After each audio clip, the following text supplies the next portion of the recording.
안녕하세요. 오늘 저희는 강화자 작가님의 글, 내 삶의 건강 비결 일부를 좀 살펴볼 건데요. 작가님의 그 개인적인 건강 여정, 또 그 안에서 얻으신 어떤 지혜들 같이 한번 탐구해 보려고 합니다. 네, 안녕하세요. 아주 흥미로운 주제네요. 작가님 경험을 통해서요. 정말 그 작은 습관들이 있잖아요. 그런 것들이 어떻게 삶에 큰 변화를 가져오는지, 또 예상치 못한 어려움이 닥쳤을 때 그걸 어떻게 극복하는 힘이 되는지 그 과정을 좀 자세히 들여다보려고 해요. 아, 좋습니다. 작은 습관의 힘. 늘 강조해도 지나치지 않죠? 네. 그래서 이걸 통해서 당신의 건강한 삶에 좀 실질적인 영감, 이런 걸 얻어가시는 게 저희 목표입니다. 네, 기대됩니다. 근데 시작이 정말 우연한 계기였어요. 진짜로요. 몇 년 전에 등산 가시다가 교회 지인분을 만났는데 그분한테서 캐시워크라는 앱을 소개받으신 거예요. 아, 캐시워크요. 걸으면 포인트 쌓이는 거 맞죠? 네, 맞아요. 만보기 앱인데 걸으면 돈이 쌓인다니 처음엔 그냥 호기심이었을 텐데 이게 글쎄 8년, 9년 이렇게 꾸준히 걷는 습관으로 이어졌다는 거예요. 와, 8, 9년이요. 대단하네요. 그렇죠. 아니 이 작은 계기가 어떻게 이렇게까지 됐을까요? 자, 바로 이 지점부터 좀 깊이 파고 들어가 보죠. 네, 흥미롭네요. 네, 그러니까 캐시워크 앱 설치하고 하루 만보 걷기. 딱 이 목표를 삼으면서 모든 게 시작된 거죠. 만보 걷기. 네, 작가님 말씀 들어보면 거의 8, 9년 동안 매일같이 이걸 실천하셨대요. 그러면서 건강 습관을 만들어 오신 건데 매일 만보요? 쉽지 않았을 텐데요. 그렇죠. 단순히 그냥 걸음수 재는 걸 넘어서 그 걸음만큼 포인트가 쌓이니까 소소한 보상이 있잖아요. 네네, 그게 처음엔 동기부여가 확실히 되죠. 그게 아마 초기에는 꽤 효과적이었던 것 같아요. 근데 이런 약간 게임 같은 요소가 어떻게 그렇게 오랫동안 지속될 수 있었을까요? 단순한 보상? 그 이상의 뭔가 의미가 있었던 걸까요? 아, 아주 좋은 질문이에요. 뭐랄까, 처음에는 분명히 그 캐시워크의 보상 시스템이 매력적인 유인책이었을 거예요. 분명히요.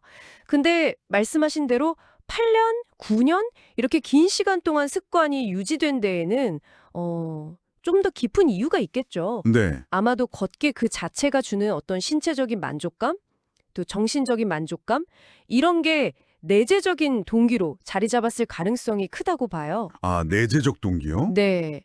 그러니까 작은 성공을 매일 반복하는 거잖아요. 만보를 달성하는 그 행위 자체가 성취감을 주는 거죠. 그리고 이게 쌓이다 보면 아, 나는 꾸준히 해내는 사람이구나 하는 어떤 긍정적인 자기 효능감으로 이어졌을 수 있어요.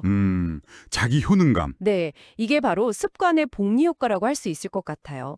작은 행동이 꾸준히 반복되면서 단순히 건강만 좋아지는 게 아니라 심리적인 단단함까지 만들어내는 거죠. 그렇군요. 복리 효과. 네, 작가님의 아침 루틴도 좀 비슷한 맥락에서 볼 수 있을 것 같아요. 그 기지배 켜고 스트레칭하고 미온수로 입 헹구고 따뜻한 물 한 잔 마시는 거요. 아, 네네. 그 루틴도 꾸준히 하신다고. 네. 이게 소소해 보이지만 이런 일련의 행동들이 매일 아침 몸과 마음을 깨우는 되게 중요한 의식이 되는 거거든요. 네. 예측 가능하고 또 내가 통제할 수 있는 작은 습관들이 하루를 시작하는 어떤 안정적인 기반을 마련해 주는 거죠. 특히 작가님처럼 여러 방면으로 활동하시는 분들한테는 이게 더 중요했을 수 있어요. 아, 그러네요. 생각해보니 작가님이 단순히 글만 쓰시는 게 아니잖아요. 1인 기업가이시고 강사, 코치로도 활동하시고 또 여러 권 책을 공동 집필하신 베스트셀러 작가이시면서 그 북소리 꿈쌤이란 유튜브 채널도 운영하시고요. 네, 맞아요. 정말 다방면으로 활동하시죠. 이렇게 다양한 역할을 소화하려면 에너지 관리나 정신적인 중심 잡기가 진짜 필수적일 텐데 아까 말씀하신 것처럼 그런 아침 루틴이나 만보 걷기가 단순히 몸 건강을 넘어서 하루를 이렇게 딱 지탱해주는 심리적인 낫 같은 역할을 했을 수도 있겠군요. 정확합니다. 네. 어쩌면 그 바쁜 일상 속에서 이건 나를 돌보는 시간이야 하고 의식적으로 확보하는 방법이었을 수도 있겠고요. 바로 그거죠. 특히 프리랜서나 1인 기업가처럼 스스로 시간과 에너지를 관리해야 하는 경우에는요, 이런 루틴의 중요성이 훨씬 커져요. 어떤 외부적인 구조가 좀 부족한 상황에서 스스로 만드는 질서가 안정감을 주고 또 번아웃을 예방하는 데 도움이 될 수 있거든요. 네, 그렇겠네요. 그리고 북소리 꼼쌤 채널 운영처럼 다른 사람들에게 긍정적인 영향을 주는 활동을 하시니까 어쩌면 스스로 건강을 잘 유지해야겠다는 책임감, 그런 동기부여도 더 강했을 수도 있고요. 아, 건강한 모습 자체가 하나의 메시지가 될 수 있으니까요. 네, 맞아요. 그래서 걷기 외에도 바른 자세 유지하려고 애쓰시고 틈틈이 아령 운동하시고 또 신나는 음악에 맞춰서 파워 댄스까지 꾸준히 하신다는 걸 보면 이게 한 가지 방법만 고집한 게 아니라 다양한 활동으로 어떤 자신만의 건강관리 시스템을 구축하신 거죠. 네. 정말 체계적으로 관리하고 계셨네요. 하지만 이렇게 꾸준히 자신을 관리해온 작가님에게도 예상치 못한 시련이 찾아옵니다. 2022년이었는데요. 그때 어린이집에서 남자 쌍둥이를 돌보는 일을 잠깐 하셨나 봐요. 네. 그러다가 어깨 통증이 시작된 거죠. 처음에는 좀 무리했나 보다 하고 그냥 넘기셨는데 보통 그렇죠. 네. 근데 통증이 점점 심해져서 밤에 잠을 이루기 어려울 정도가 됐다고 합니다. 아이고, 밤에 잠 못 자는 통증은 정말 힘들죠. 네. 그래서 결국 정형외과를 찾으셨고 진단명이 오십견, 그리고 유착성 관절낭염, 관절강직.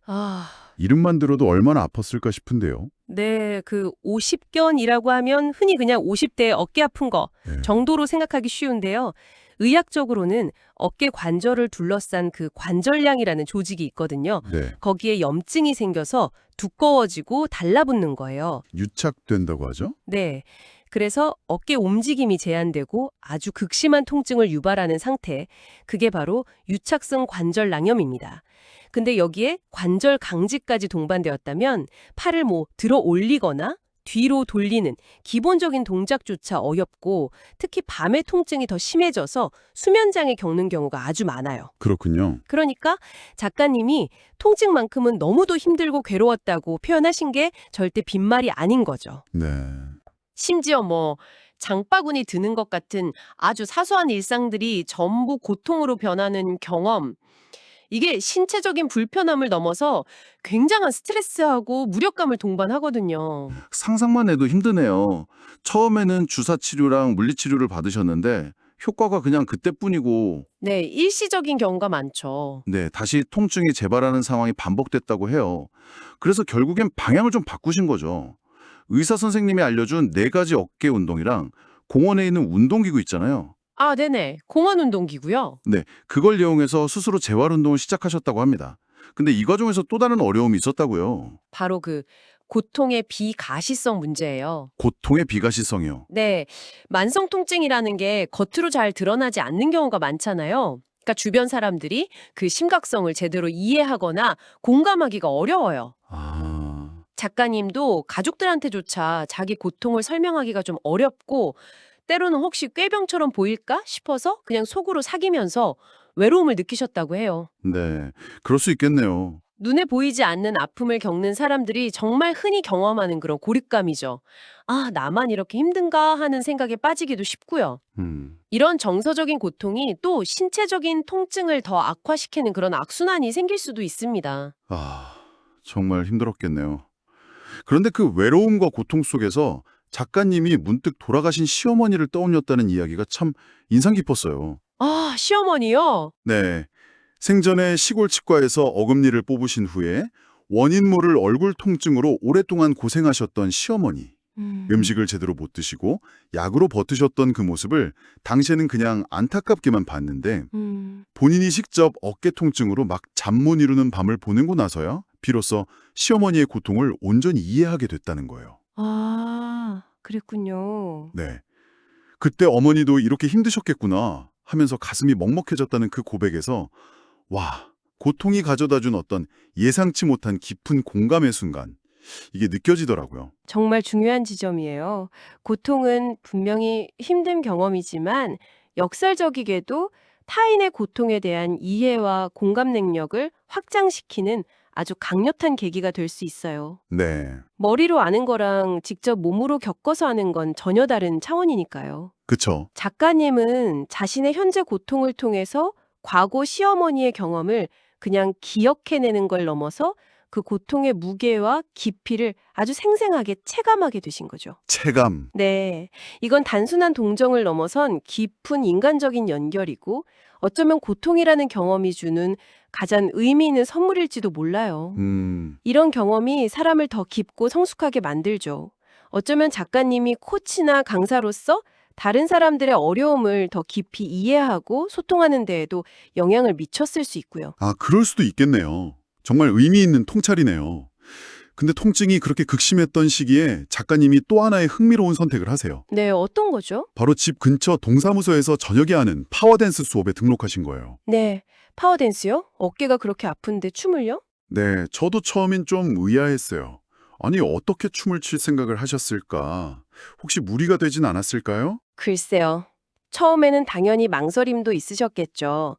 하지만 중요한 건 시작했다는 점, 그리고 꾸준히 했다는 점인 것 같아요. 아, 시작과 꾸준함. 네. 물론 초기에는 통증 때문에 동작을 제대로 따라하기도 힘들고 좀 서툴렀다고 하세요. 하지만 중요한 건 통증 범위 내에서 움직임을 멈추지 않았다는 거예요. 아, 움직임을 멈추지 않았다. 네.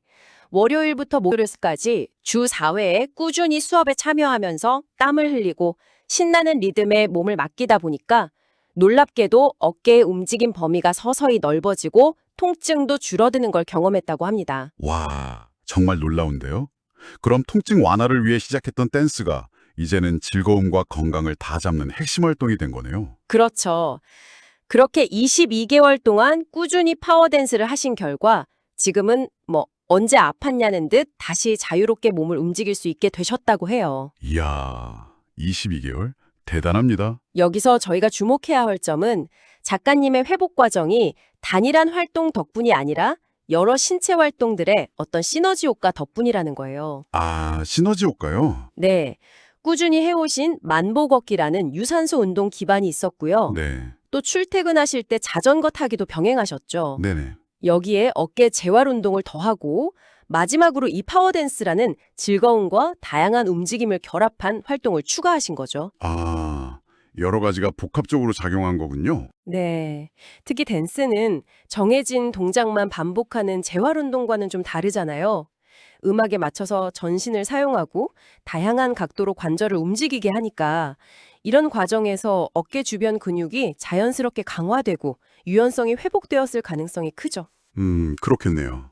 또 땀 흘리면서 몰입하는 그 즐거움 자체가 통증을 잠시 잊게 하고 긍정적인 감정을 유발하는 일종의 운동 명상 같은 효과도 있었을 거예요. 운동 명상.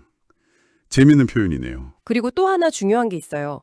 이 고통스러운 경험을 이겨내는 과정 자체가 작가님의 내면의 힘, 그러니까 회복력, resilience를 키워주었다는 점이에요. 회복력. 네. 단순히 이전 상태로 돌아가는 걸 넘어서 이 경험을 통해서 자신의 몸 상태에 더욱 민감하게 반응하게 되고 작은 변화에도 주의를 기울이면서 건강 습관을 더욱 소중히 여기게 되신 거죠. 아, 작가님이 예전보다 내 몸에 더 귀를 기울이고 작은 실천이라도 결코 소홀히 하지 않는다고 말씀하신 게 바로 이걸 증명하는 것 같아요. 네, 맞아요. 그런 말씀하셨죠? 어찌 보면 고통이 건강관리의 중요성을 다시 한번 딱 각인시키고 습관을 더욱 강화하는 어떤 전화위복의 계기가 된 셈이죠. 정말 그렇네요. 고통을 통해서 오히려 자신의 몸과 더 깊이 연결되고 건강을 지키려는 의지가 더 강해지신 거군요. 네, 맞습니다. 이제 걷기, 자전거, 파워댄스, 그리고 주말 등산까지 이 네 가지 활동이 작가님의 몸과 삶을 지탱하는 아주 단단한 네 개의 기둥이 되었다고 합니다. 네 개의 기둥. 멋진 표현이네요. 네, 작가님의 말씀처럼 아픔은 눈에 보이지 않지만 그것을 이겨내려는 의지는 분명히 삶을 변화시킨다는 말이 정말 깊이 와닿습니다. 그리고 그 모든 변화의 시작이 글쎄요, 캐시워크 앱 설치라는 아주 작은 행동에서 비롯되었다는 사실도 다시 한번 생각하게 되네요. 그렇죠. 작은 시작이 정말 중요해요. 오늘 강화자 작가님의 이야기를 통해서 저희가 몇 가지 중요한 통찰을 얻을 수 있었던 것 같습니다. 첫째는 만보 걷기 같은 아주 작은 습관이라도 꾸준히 지속될 때 삶 전체를 지탱하는 강력한 힘이 된다는 것. 네, 꾸준함의 힘이죠. 둘째는 50견처럼 예상치 못한 건강 문제가 닥쳤을 때 겪게 되는 신체적, 정신적 어려움. 그리고 그럼에도 불구하고 회복을 향해 나아가는 그 의지의 중요성. 맞아요. 포기하지 않는 마음.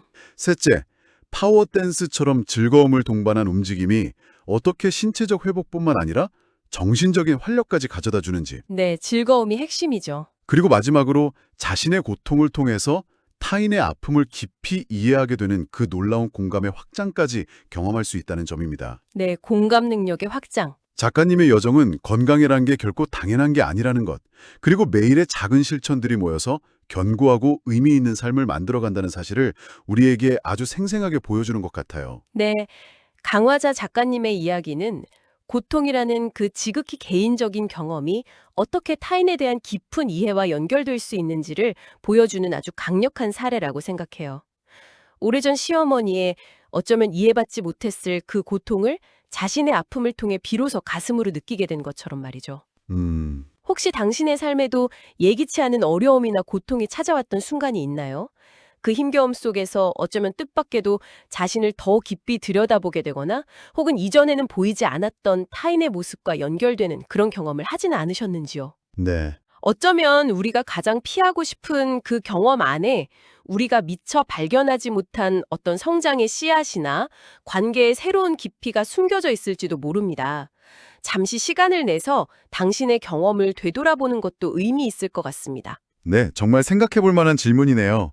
강화자 작가님의 따뜻한 마지막 인사를 전하면서 오늘 이야기를 마무리하겠습니다. 우리 모두 건강하고 행복하게 살아요. 당신의 건강한 삶을 위한 오늘의 탐구가 작지만 의미 있는 씨앗이 되었기를 바랍니다. 네, 모두 건강하세요.